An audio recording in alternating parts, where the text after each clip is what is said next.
Good afternoon, everyone. On behalf of the Bipartisan Policy Center, I'd like to welcome you to today's event today celebrating PEPFAR, the President's Emergency Plan for AIDS Relief Program. My name is Dr. Anand Parekh, and I serve as BPC's Chief Medical Advisor. Today, BPC is releasing a new policy brief on 20 years of PEPFAR's progress, partnership, and impact. This analysis, building off of prior BPC reports in 2015 and 2018, demonstrates that thanks to sustained public health efforts, countries with greater PEPFAR resources have better health outcomes and improved foreign perception of U.S. leadership. This is why reauthorization of the program by Congress is so important. You can find today's brief at our website, bipartisanpolicy.org. Our event today celebrates the groundbreaking history of PEPFAR, and we'll hear from both former Senate Majority Leaders Tom Daschle and Dr. Bill Frist, and celebrates key sectors such as the military, faith-based community, and corporate, who played a pivotal role in the passage of PEPFAR. And you'll also hear from several representatives of these sectors today. Before we start, I'd like to acknowledge the BPC Public Health team, led by Shanna Kristrup. I'd also like to thank members of BPC's PEPFAR Working Group, led by Senators Daschle and Frist. Thank you as well to our partners in this effort, including the Bill and Melinda Gates Foundation, Merck, and Gilead. And finally, I'd like to especially recognize the George W. Bush Presidential Center, which has been instrumental in advocating for the importance of this program. Earlier this year, BPC presented its Patriot Award to President Bush for his many contributions, including, and notably, the establishment of the PEPFAR program. With that, I'll now turn it over to Senator Daschle for his opening remarks, and then over to Senator Frist. Well, thank you very much, Anand. It's a real pleasure for me to be part of this important discussion today. And I join in thanking each of you for taking the time to be part of this during what is obviously a very busy time for our country and for Washington. While we may be a disparate group, I'd like to believe that we all share a recognition of a remarkable success story for global health and for our country's national security. 20 years ago, I was privileged to be part of the launch of PEPFAR, the President's Emergency Plan for AIDS Relief.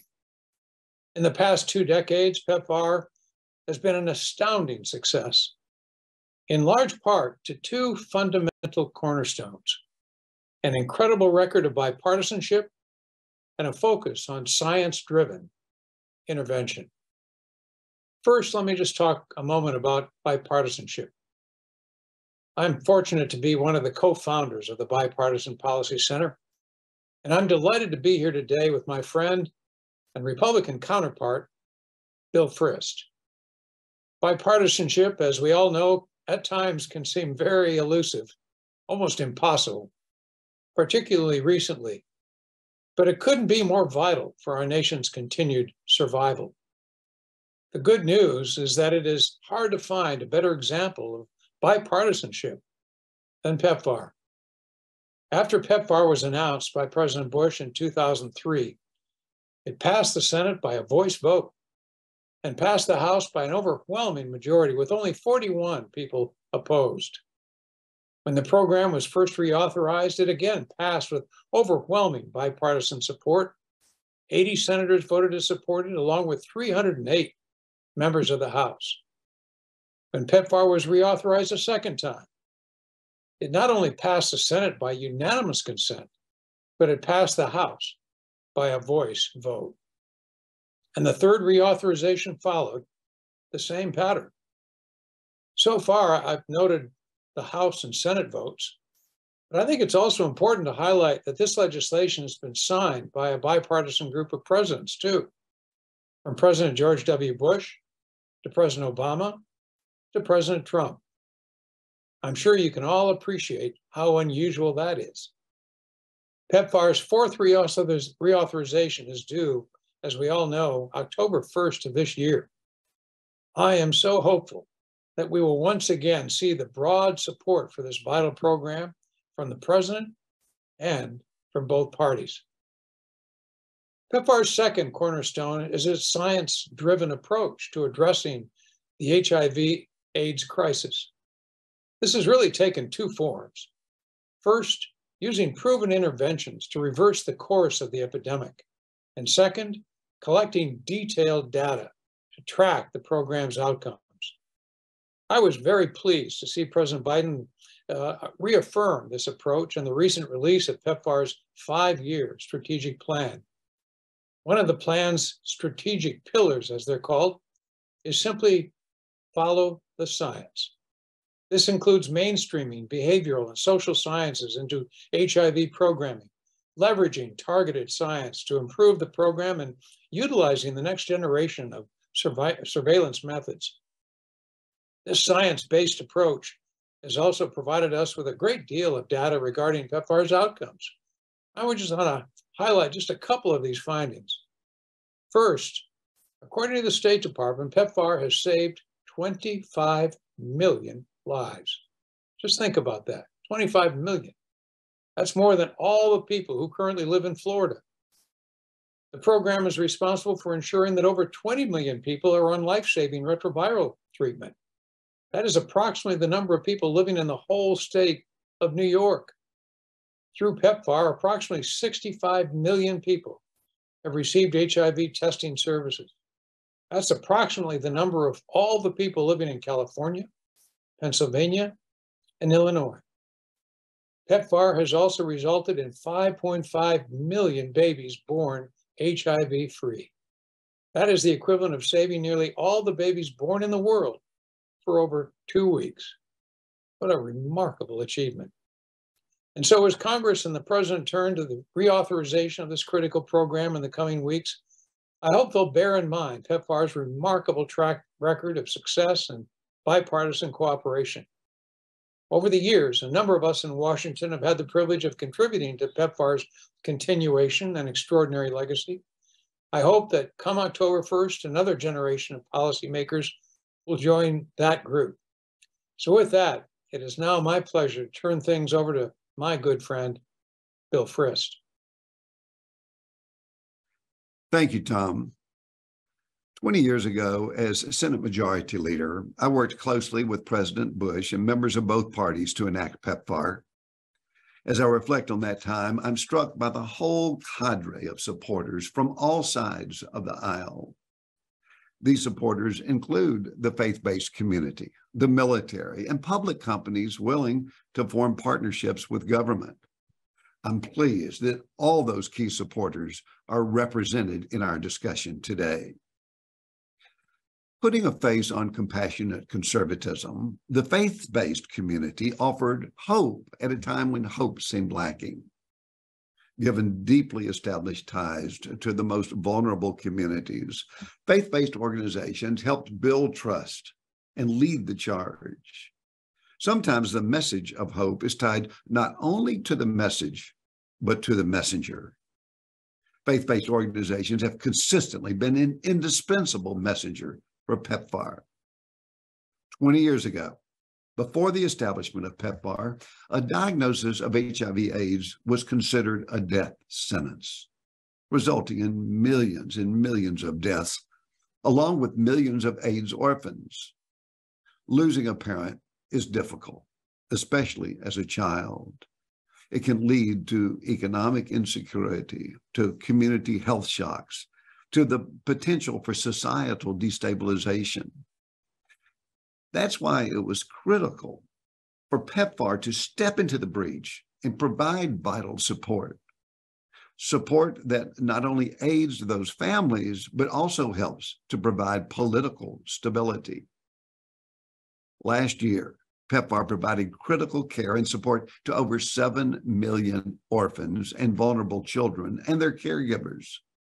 And as a result of the public health infrastructure that PEPFAR has established, tens of millions more individuals now have greatly expanded access to improved health care for a range, for really all other diseases.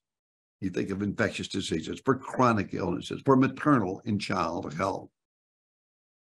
Following the global pandemic, we are all acutely aware that devastating illness can be only a plane ride away, and thus that investing in global health is also an investment in our health right here at home.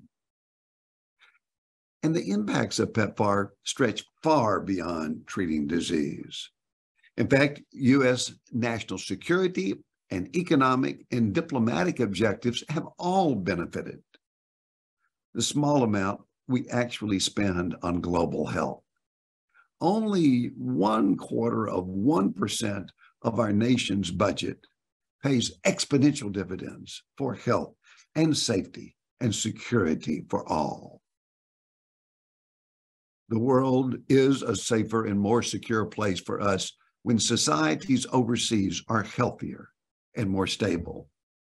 The world is safer and more secure for everyone when individuals provide for their families and create opportunities for their children without the worry of being struck down by an illness that could be prevented or cured. To be blunt, you don't go to war with someone who has just saved the life of your child. 2 decades ago, PEPFAR's goal was to address a crisis. Now, with data on hand and with years of experience helping turn the tide, PEPFAR continues to shift to ensure that local organizations and local partnerships are leading up these important efforts. I'm pleased that the latest PEPFAR goals include sustainability as a cornerstone of PEPFAR's response so that the longstanding benefits of this program can continue for generations to come. Thank you, Senator Frist and Senator Daschle, for your leadership and those inspiring and informative remarks. At this time, I'd like to introduce Sandhya Raman, who is a healthcare reporter at CQ Roll Call, and she'll be moderating today's discussion. We have a terrific panel, and she'll be introducing them, and then we'll start our discussion today. Sandhya? Thank you so much for that introduction. I'm Sandhya Raman, a healthcare reporter for CQ Roll Call. And as Anand said, I will be moderating today's discussion with our 3 expert panelists on PEPFAR. Please welcome General Chuck Wald, a retired 4-star U.S. Air Force general and former deputy commander of the U.S. European Command. Sean Callahan, president and CEO of Catholic Relief Services and longtime leader in humanitarian outreach. And Dr. Betty Chang, Vice President of Medical Affairs at Gilead Sciences and a physician. Thank you all for joining us today. We'll be talking about next steps for the program, non-governmental partnerships, and any roadblocks our panelists foresee in reaching our goals. Please remember you can also submit your own questions through the BPC hashtag and through the YouTube live chat, and I'll do my best to get as many of those answered during today's program as well. As Congress gears up to authorize some portions of PEPFAR this year, I'd love to take a step back and talk about some of what has been accomplished so far and what lessons we've learned for this and other global health crises. So to start off, this is a question for all of you, or if one of you would like to start first. PEPFAR's impact in reducing deaths and combating the spread of HIV/AIDS is often cited as a gold standard, with strong bipartisan support and tangible results. So I guess looking forward, are there any specific things that you will be watching as Congress deliberates how to reauthorize PEPFAR? And if there's anything that sticks out to you or that you're watching to make sure progress is not derailed?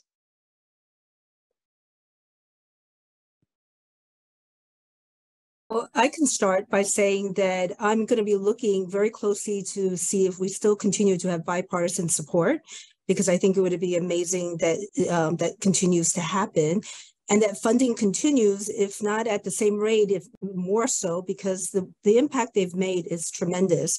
And we also have to take into account the effect COVID has had. People have been very ingenious about maximizing and stretching and finding new ways to provide care, but we need to continue the momentum.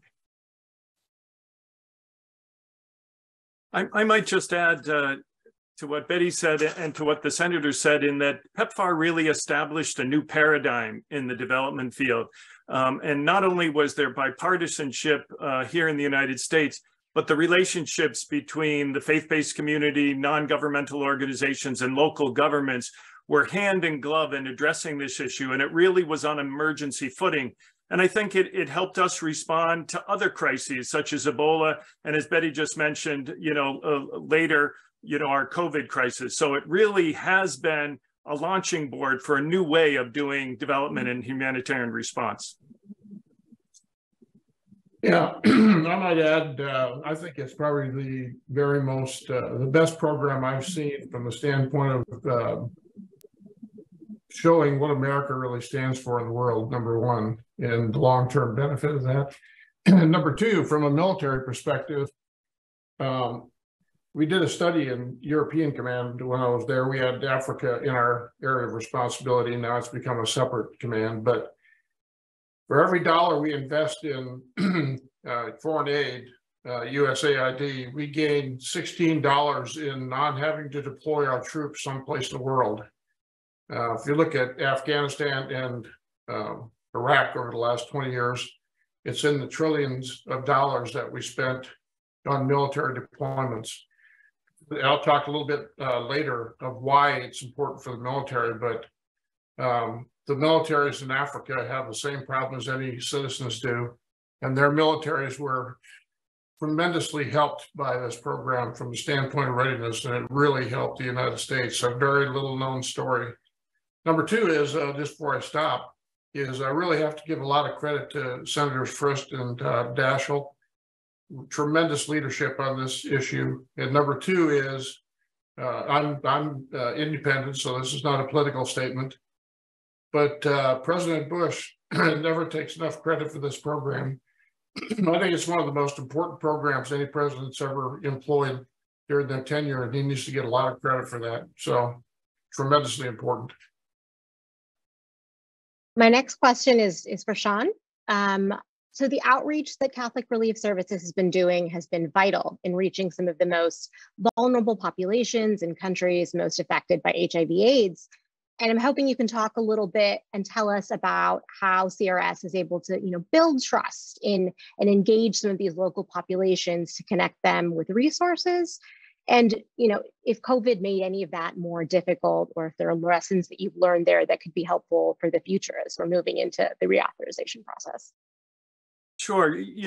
As you know, and as Senator First said, HIV/AIDS was a death sentence for people, who got it right away. And that's no longer the case. But it was at one time a case, and the social fabric in many of these communities was torn and unwinding. What the faith-based community did was come in, and they had the trust of the local community, because the faith-based community is second only to the government in many countries, and sometimes even more than the government, in providing healthcare in many of these locations. They're the people that, saved your father when he was ill, helped your wife when she was pregnant, took care of your child. So they had the trust. When protocols came out on what to do, we were looking at ways to make sure that people adopted those protocols. And it was with these communities. We're now looking in the development field at increased localization. Well, it really started here in PEPFAR with those local communities talking to one another and building trust. As the general said, President Bush deserves a lot of respect for this program, because, and I had the opportunity of talking to him in January, and I said, why did you really do it? And he said, because it was the right thing to do. And I think we have seen that it's the right thing to do. And building communities together, having governments recognize the faith-based and other participants in this process has really helped. But the most important word I would say in development is trust. Building that trust within the communities so that they know that people are there to assist them, not to take from them. And as I mentioned earlier, I think that has helped us in protocols against other diseases as we've gone forward. So that trust that you speak of is really multifaceted. This question is for General Wald. The BPC report found that countries that received a bigger per capita PEPFAR investment had higher public perceptions of U.S. leadership. The trust is there too. So could you talk a little bit about some of the progress we've seen in building global health security, both strengthening capacity for other diseases and preventing their spread to the U.S. through the work through PEPFAR? I'd be glad to. First of all, there's nothing bad about the program that I can even imagine. Such a small amount of money in relative terms, but I'll give you a real quick anecdote that puts into perspective for me. We would deploy to Africa to help African militaries train to be more responsible and capable, so they could actually take up the load of the work themselves rather than deploying U.S. troops. One of the things we would do is provide glasses for people that had never had glasses before. Weren't very complicated glasses. It's a long story how that came about, but we had a physicist in London develop a set of glasses that could be corrected very simply for the acuity for any individual. We gave out 35,000 pair of those glasses while I was in Yukon to individuals that had never seen clearly before. And as they put on those glasses, the first thing they would see clearly was a U.S. flag on a soldier's arm. That type of thing goes a long way from the standpoint of goodwill for America. And you've seen the opposite in Ukraine right now with what the Russians are doing in an opposite way. And the United States doesn't take very much credit for some of the humanitarian things we do around the world, but it makes a huge impact on people in those countries. And it provides goodwill for us. We're not doing it just because of goodwill, though. We're doing it because they need to take care of their own countries in a better way. And this program probably has been multiplied dozens of times from the standpoint of capability in countries like in Africa that can now provide for the security of their own individuals. It has a tremendous impact. In the United States, I guess we don't take enough credit for this, but we are getting a huge benefit for every dollar spent from this program. We get a lot of benefit, not just the benefit of helping people, which we should do, but the benefit to our own country and our own security. So I want to pivot for a second to some of the innovations that we've seen in tangent with this program. Dr. Cheng, Gilead has been instrumental in the fight against HIV through innovations like Truvada and Descovy and Biktarvy to both prevent and to treat HIV. And there's been so much in the past 20 years that's happened when we've with this program. So I saw that an estimated 16.5 million people with HIV in low and middle income countries are using a Gilead treatment right now. So could you talk a little bit about what Gilead sees as the next step in ensuring tools like PrEP and antiretroviral treatments get into the hands of key populations who are greatest at risk for HIV right now? Well, it speaks of the impact that PEPFAR has made, because we've been collaborating for many years in this partnership with PEPFAR and other global health organizations. What we've done better this time is to work earlier and to include clinical sites in sub-Saharan Africa. In fact, we're working on new innovations such as long-acting lenacapavir, and we've enrolled sites in Uganda and in South Africa to make sure that where this innovation is needed is benefiting the people who could benefit the most from it. So it's really important to be engaged and be present and to have that collective accountability that we work together. It's just one of the many things we do, including working on harmonizing pediatric formulations. And one question, they're not on a Gilead treatment, they're on a treatment that was a result of an innovation from Gilead. What we've done is work with the medicine patent pool to bring our medicines. In fact, Gilead was one of the first companies to submit tenofovir as a medicine to the medicine patent pool. This allowed generic companies to be able to use their manufacturing abilities to do low-cost, high-quality medications. So it's just one of the regimens that we make available so that access can be possible for millions of people. So I'd like to talk to all of you about the administration's 5-year PEPFAR plan to end the HIV/AIDS pandemic by 2030. So something I've noticed in my own reporting was in the forward for that document, Secretary of State Anthony Blinken wrote that our work is not done. HIV remains a serious threat to global health security and economic development. Our progress can be easily derailed if we lose our focus or conviction or fail to address inequities. that stand in our way. So for each of our panelists, I'm wondering what you see as the biggest hurdle to reaching this goal in 2030. I'll jump in at the beginning. To me, the biggest hurdle is not reauthorizing PEPFAR. Bottom line, if we don't keep this going, we can lose the momentum, we can lose the successes that we've already had. So it really is making sure that if we're going to push it to 2030, that we do so right at this time, that we take advantage of the successes that we've had and we move forward.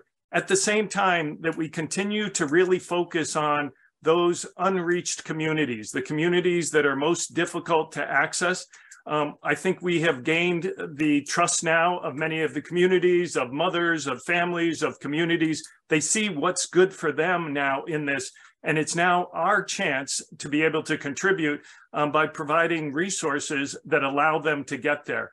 I think sometimes other world events distract us from the goal that is at hand. We can basically reach out and touch the success of the program in reducing or eliminating HIV/AIDS for the future of the world. Let us not look at short-term goals that affect this long-term success that we've had. And I couldn't agree more with Sean. I think we need to continue the momentum. It's critical at this point. The world is coming back to in-person meetings and in-person care. And we know that's critical to get out there. And we need funding for that to happen. We need we already see the benefit. I truly believe that PEPFAR created the health infrastructure that allowed people to deal with what had happened with a pandemic. Can you imagine what it would have been like if there were none of these services available in place? A lot of our programs from even MenStar showed how they pivot and switch to also address the needs of people dealing with COVID-19. So now as the world opens up, it needs our support more than ever. Yeah, I would agree with both Sean and Betty. I think my personal opinion, the biggest challenge we have right now is we just went through a budget crisis. Everybody, I think, probably is totally aware of that and probably felt the pain of it, although fortunately we're through that, at least for the time. And things like USAID or the U.S. Global Leadership Coalition, for example, in town here does a lot of work on promoting the benefits of USAID. And I think it's probably because of the success, that this tremendous success that the program's had, it's lost some of its attention, if you will. Good programs like this are outstanding for maintaining that attention. But I think, and it's not a real large amount of money when you talk about the amounts of money we're talking about for military spending or other foreign aid.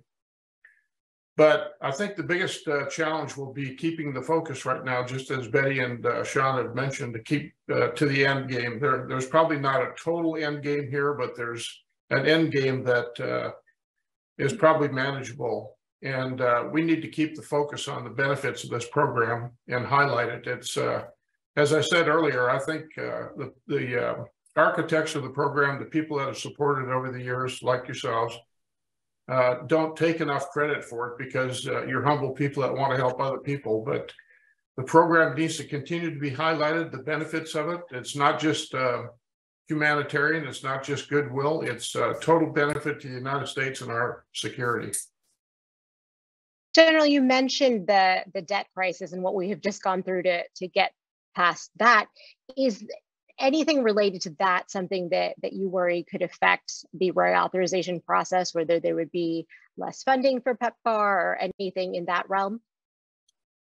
As I just talked about, I think the USAID program is always under threat, if you will, because sometimes people like yourselves are too humble or don't talk about it enough.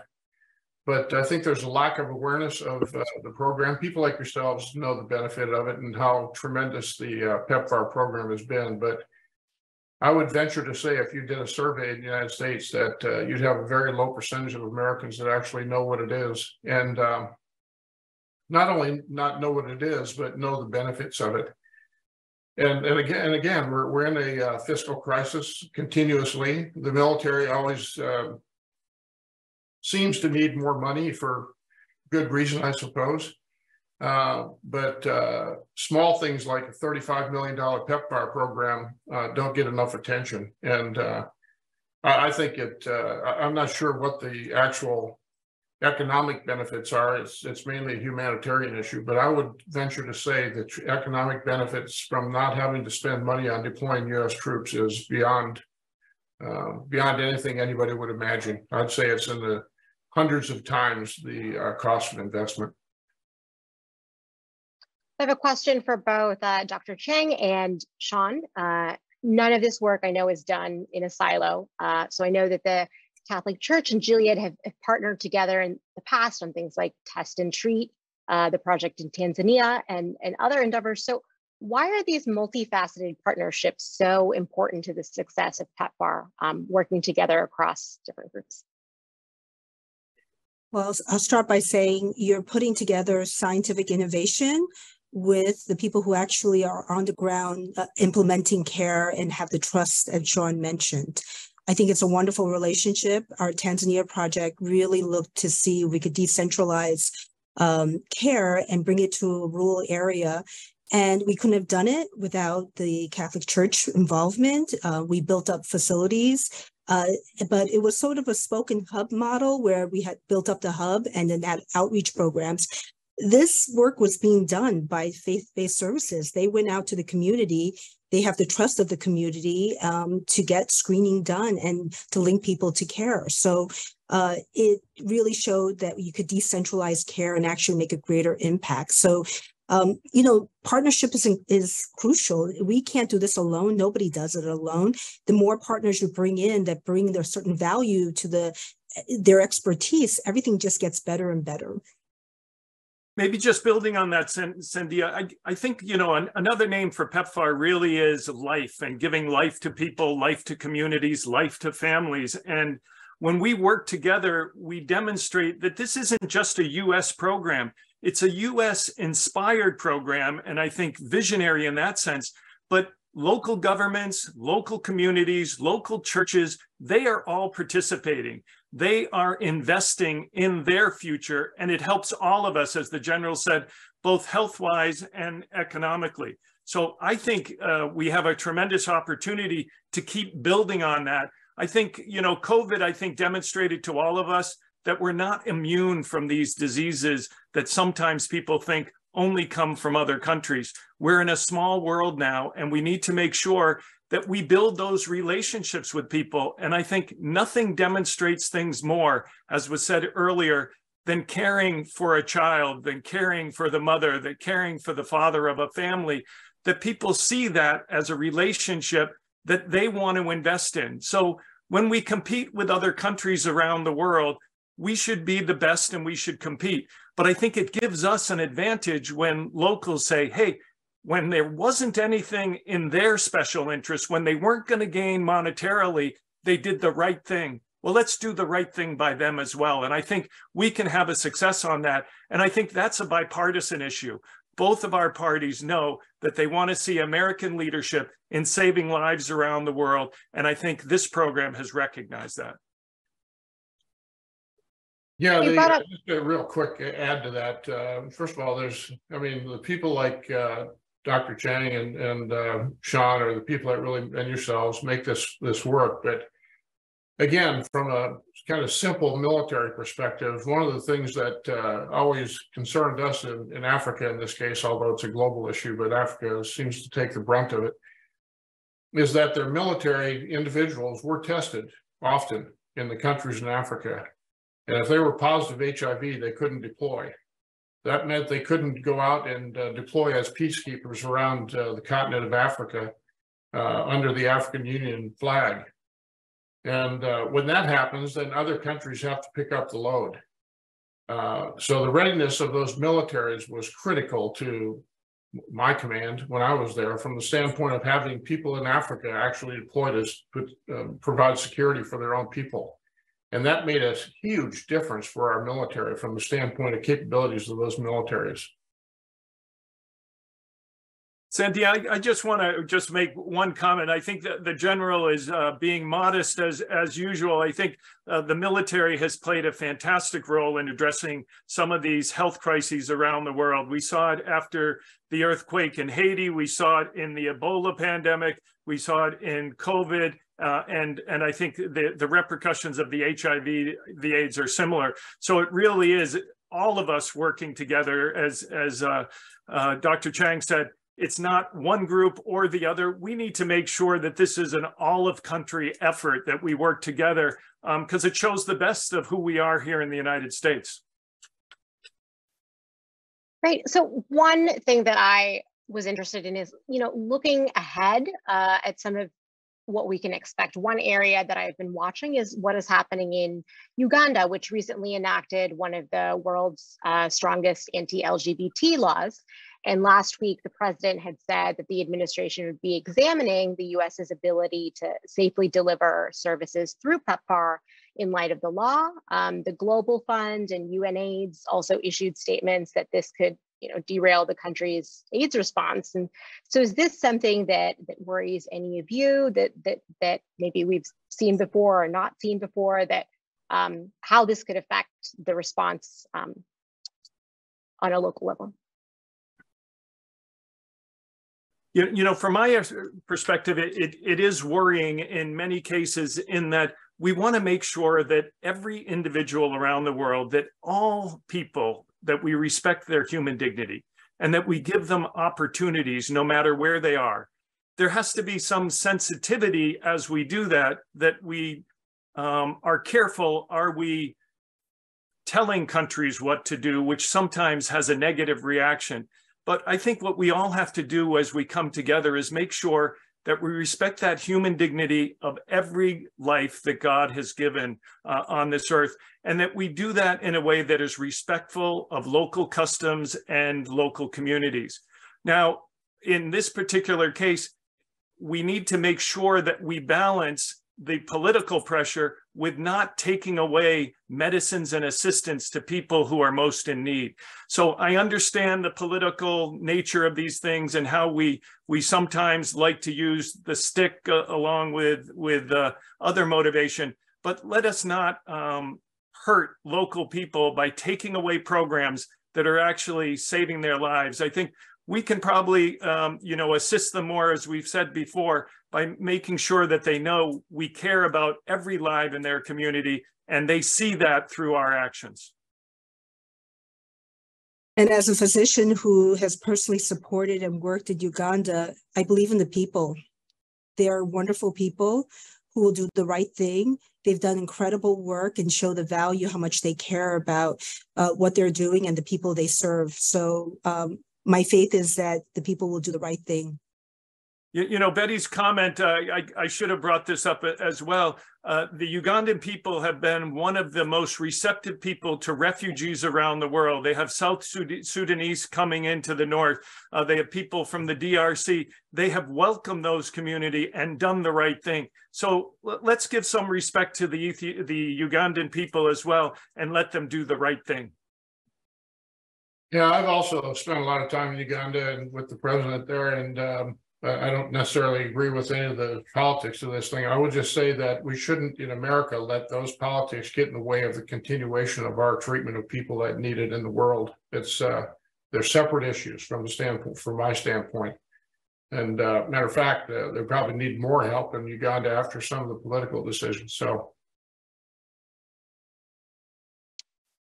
General Wald, so I have a questions for you. The COVID pandemic, which we've talked a little bit about, has really reinforced the importance of global health security, I think, for a lot of folks. And are there lessons that PEPFAR can take from COVID mitigation, or maybe there were lessons that COVID mitigation took from PEPFAR to kind of build strategic health diplomacy?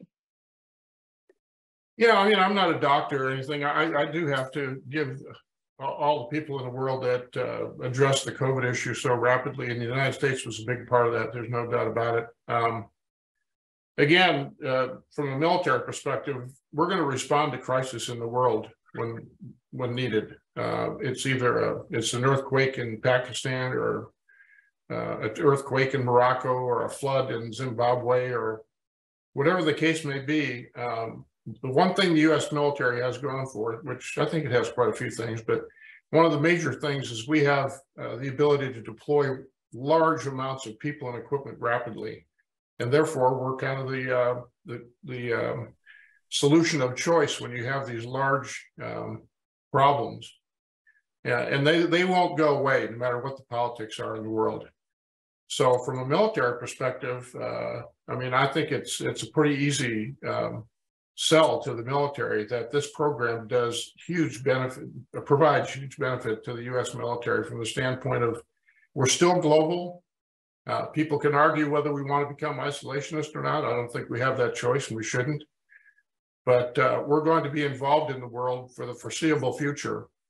And the more things we can do to help provide additional capability around the world, whether it's responsible militaries, we hope, the better it is for the U.S. military. We can't be every place all the time, everywhere. So from my perspective, it sounds selfish, and I don't want to be, because I know the humanitarian side of this is the most important part. But from a military perspective, I don't think there'd be a military person that understands this that would disagree. This is a hugely important program for us.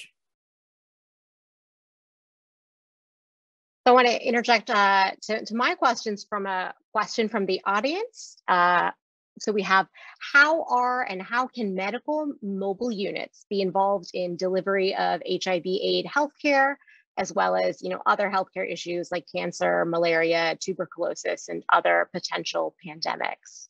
Any of you is welcome to take that question. And I'll jump in from a military perspective real quick. What we would do, and still is still active, I'm sure, in the military, is we would deploy units to, in this case, sub-Saharan Africa or all of Africa at different times. And part of that, which very few people know, is we would deploy a medical unit, we call them med flags, of Navy and Air Force corpsmen to go to, along with the military trainers, to help train those militaries to be more responsible and capable. And those medical units would see the families of the military people we were training. Most of them had never seen a medical person in their life. And of course, you can't do everything, but they did quite a few things that would help those individuals. I already gave you the example of the flag on the soldier's arm.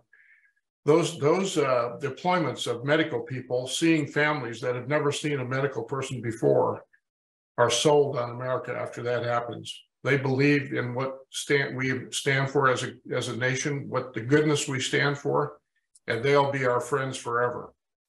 And I just can't put enough emphasis on how much benefit this program does for the U.S. military. And mobilized care is a benefit to everyone everywhere around the world, including the U.S. I mean, we're to be able to decentralize care and bring it to where it's needed the most. It's a no-brainer that we should be doing more and more of this. We need to start doing things to make a value proposition for keeping people in care. People can start, but then life happens. They need to work. They can't take time off. To be able to go where they need the medical care to be is of value to everyone. So we need to think about that. We need to think about all different types of innovation that makes things easier for people. Testing at home, being innovations that bring cares like Zipline, bringing medicines to areas that are difficult to have supply chain. Whatever we can think of that sort of breaks down the barrier and bottlenecks. Much of that is what MedStar started, was really looking at how men wanted to receive their healthcare and making a value for them of how they wanted to be engaged and stay in care. So they weren't seeing value in the healthcare system. How can we bring it to them to show there is a value for their benefit? I think these mobilized units, as well as Cynthia, can be a great example of building local capacity in many cases. They can bring some resources and they can demonstrate. I know that when I was out in the field, we invested in some rural ambulances that allowed some people to connect with ambulances that got people to the road and then to a hospital or a medical care facility there. It was amazing, the increase in survival rates of people who had difficult pregnancies or injuries and other things of that nature. Now that we have done some of that investment, this happened in Ghana, the local government is now going to spread that throughout the country. So sometimes these mobile units can go in, demonstrate the success of something like PEPFAR has done, and then it's picked up by local countries and governments, and then they invest some of their health budget in those efforts. So again, it's that combination of the international with the local. Great. So Dr. Shing, you mentioned the MenStar Coalition. I did want to talk a little bit about that. You've been involved with the DREAMS Partnership, which is a public-private partnership which works to reduce the risk of HIV among young women and girls in countries with high rates of HIV, and the MenStar Coalition, which focuses on addressing HIV risk among boys and men. And could you talk a little bit about the role of some of these public-private partnerships, like those with Gilead, in reducing HIV risk through PEPFAR? And can we expect more of them? Is anything new on the horizon?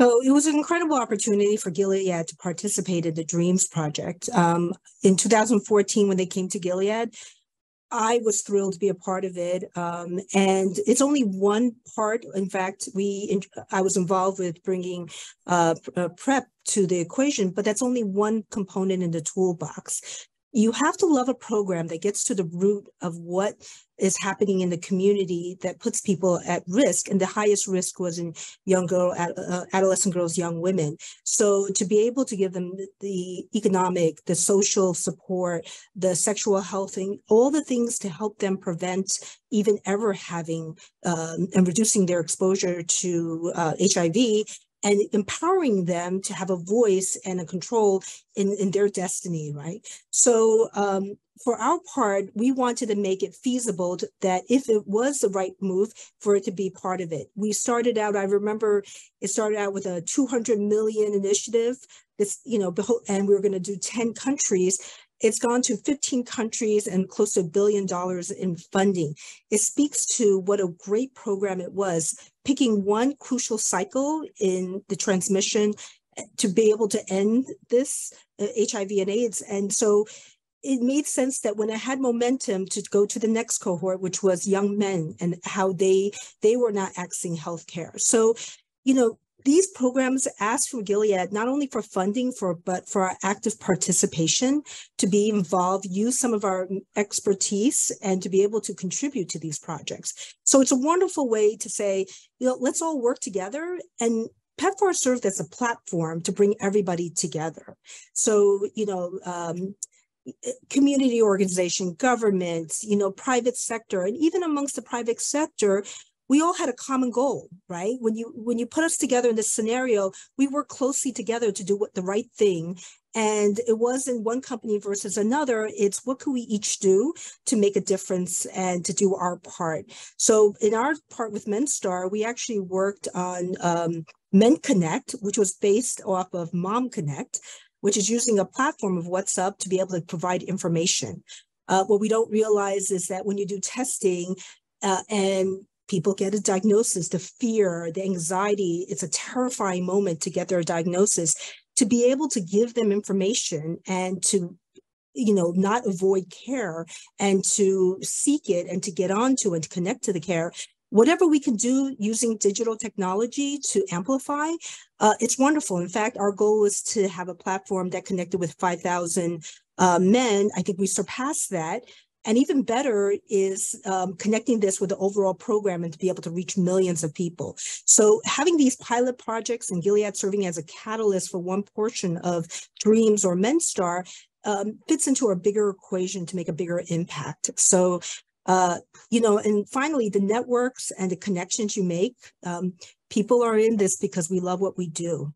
And you bring them together and they can do incredible things together because we all have the right heart and reason of why we're doing this. It's an effort that resonates with every employee at Gilead, that they're very committed to what we do, especially in sub-Saharan Africa or in LMIC countries.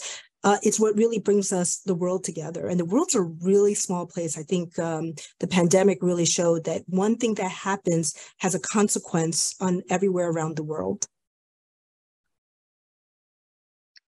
So Sean, the faith-based community has been such a huge part of PEPFAR's success in reaching and connecting with local populations, especially young women and children, and providing social supports for them. How has CRS kind of supported PEPFAR's efforts, and are there any partnership lessons that you've learned over the years that could be applied to other global health issues? I know that CRS is involved even in before PEPFAR came to be, but is there something PEPFAR specific that has been used more broadly that you could share with us?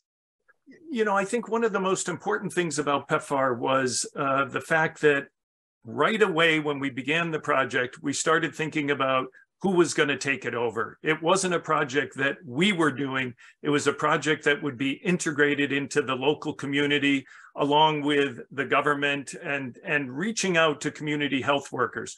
So what we did was make sure that we could get the resources out there, and we combined with physicians and hospitals here in the United States so that they could reach out, assist, and provide those opportunities. And then right away, we thought, how do we transfer this over to the local organizations? We then built into that process, how do we actually become a sub in the grant-making process? Because we happen to be the prime here in the United States. But then we switched it around, and the local parties within those countries became the prime, and we became a sub working for them. I think what that really demonstrated to all of us is a little bit of humility, and also that we recognize the professionalism in the local communities and the local people in which we were working. And I think, again, that builds on it. They've developed confidence now. And so as we talked about, with Ebola, they were the people on the front lines. When COVID came and people couldn't travel, it was those local health workers that were out there on the front lines before we really knew how to treat it. So this is something I think that we've learned. I think, as the general has mentioned, USAID and the US government in their assistance programs have learned. And so all of us are now trying to figure out right away, how do we scale initiatives and how do we make sure they have sustainability and are locally owned, because it isn't something that we're doing for us, it's what we're doing for the world community. And so again, that respect for those local people, the human dignity, and giving them the resources that empower them to get the job done. Now, I'll just add one comment. I mean, I guess from a layman's standpoint, if you will, but as you would expect, we focus on all the hard things in the world, the things that don't go well. And that's what we probably ought to be focusing on to take care of them. Every once in a while, everybody should step back and take a look at people like Dr. Chang and Sean and others to, first of all, thank them for what they've done. But number two is, I would suspect that the people who are on this call, probably most of them generally understand what the PEPFAR program is and care about it. I would like to see Senator Frist and Senator Daschle do a op-ed for all the papers to say, hey, this is an anniversary of a big success for America. It's not over, more to be done, but a good example of what we should stand for as a country. I mean, I love living in America because of things like this. And we should all maybe take 1 minute, one day, just to think about it. And somehow we need to get the word out for all the goodness you all have done. Is there one, if you could pick just one, success story of a country that has really come a long way through, the PEPFAR investment over the past 20 years that any of you have worked with personally that you wanted to share an anecdote from? There's so many success stories, but if there's one that any of you could choose. I mean, I would just, all the countries that we worked with, all the militaries, had an HIV/AIDS PEPFAR program. Every one of them, their militaries were more ready at the end of this program, every one of them in Africa. And a lot of times we forget about the successes. We worry, as I said, about the problems. I don't think there's one military in Africa that hasn't benefited from this, from being a better, more responsible and capable military. Sandy, I might just mention a personal case. When I was working in India, a young woman gave a presentation at one of our HIV/AIDS events. Her name was Pooja. And during her presentation, she told us that she was blessed to have HIV and AIDS. And she happened to look at the audience, and I think she caught me at the time. And at the end of her presentation, I went up to her and thanked her for the presentation. And she said, "I could see you felt uncomfortable with my presentation." And I said, "Yeah, I was really uncomfortable." I said, "How could anyone say that they were blessed with HIV and AIDS?" And she went on to tell me that she was married at a young age. She married a man who she thought was sick, and she was right. She ended up being affected by HIV/AIDS, and she was thrown out of her house. And she said, that would have been the end of the story without something like PEPFAR. I would have been another Indian girl who just died in the countryside. But instead, she said, I am now changing the lives of people throughout the world. I am talking to important people. I have a life and a mission. And now she can do that with the antiretroviral therapy and other things. And so here is a program that transformed, this is just one example of transforming the life of someone who thought that her life might not ever have meaning. And now she's traveling around the world, she says, influencing important people. You know, if people just understood this small investment changes lives like that, and it changes countries. And so, you know, I think Pooja is just one of these great examples of how we can all, you know, assist that one person and see how they just radiate it with their love and joy, you know, for others. And I can't name my favorite country. I'll name it when we end the epidemic in 2030. I'll tell you all the countries. Right. Well, we're closing in on the end of our program, but I wanted to kind of wrap up with one last opportunity for each of our panelists to kind of leave us with any closing thoughts and one quick maybe takeaway that you hope the audience keeps in mind for this year, and maybe a message you might have for Congress as they move into reauthorization. But I'll let each of you kind of have a second to wrap up. Sean, why don't we start with you? You know, I would just call on our congressional and political leaders and just say, you know, please come together for the good of our country and for the good of the world and for the good of all peoples around the world. I think as a faith-based community, all of us believe in life and the human dignity of all. This is an opportunity that we have to continue to strengthen our country and strengthen the relationships that our country has throughout the world. So let's not take a step backwards. Let's be bold yet humble and take a step forward. Trust in this program, invest in our local partners, and we will continue to have success, and it will be a benefit not only to those individuals, families, and communities and countries, but also to the United States. Dr. Chang, why don't you go next? It only seemed like last year that we celebrated the 15th anniversary of PEPFAR, and now it's the 20th anniversary. I hope that we could all come together again and be the 30th anniversary of PEPFAR and have a great celebration. It's critical, the work that's being done. It's something precious. I love General Wald's idea of giving it more highlight and visibility and writing about it. It really deserves to stand out as an incredible program. Yeah, and since Betty and Sean are so humble, I'll give them credit. I think you know, I'm a Catholic, and I believe there's a life after, and I think both Sean and Betty have a direct free ticket, first class to the afterlife. But and I mean that seriously. But in all seriousness, this is probably one of the best examples of what America stands for I can think of. I love America for what we believe America is and what we stand for. You should take 5 minutes today and sit back and say, I have done some good things for this country. And this program needs to continue, and other programs like this. Hopefully we won't have to do things like this again, but I'm sure there will be. And it needs to continue, and the word needs to get out that it's one of the great success stories that, you know, goes down with the Marshall Plan. It's not as big by any means, but it's in that category. Well, I just wanted to thank all of our panelists and our speakers today for taking the time to share your expertise with us. And thank you so much for everyone for attending this event from the Bipartisan Policy Center. The report that they've put out is available now. And thank you so much for joining us today. Thank you, Sandia.